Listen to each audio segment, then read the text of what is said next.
सपनों और पूर्वाभास आधार पर हम भविष्य की सुख दुख की कल्पना करते हैं।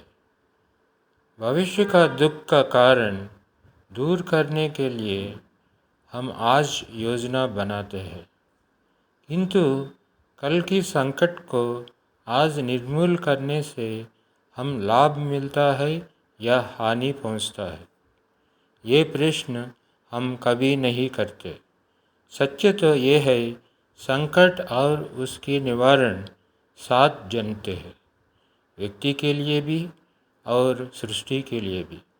नहीं, आप अपने भूतकाल का स्मरण कीजिए, इतिहास को देखिए।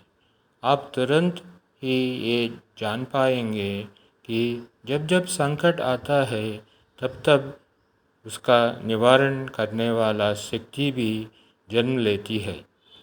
यही तो जगत का चलन है। वस्तुतः में संकट ही शक्ति को जन्म का कारण है।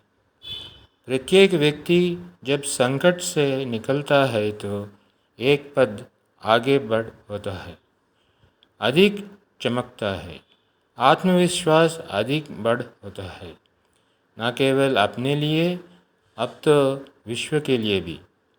क्या ये सत्य नहीं?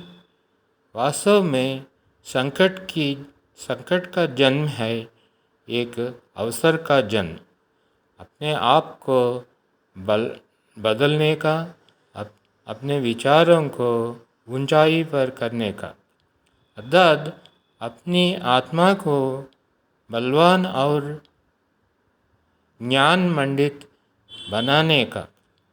कोई कर पाता है तो उसे कोई संकट नहीं होता, किंतु जो नहीं कर पाता वो तो स्वयं एक संकट है विश्व के लिए। विचार कीजिए। Crisis and its solution. On the basis of omens and premonitions, we imagine the happiness and sorrow of the future. We make plans today to remove the causes of future suffering. But by eliminating the crisis that may come in future, do we benefit or does it cause harm? We never think of such questions.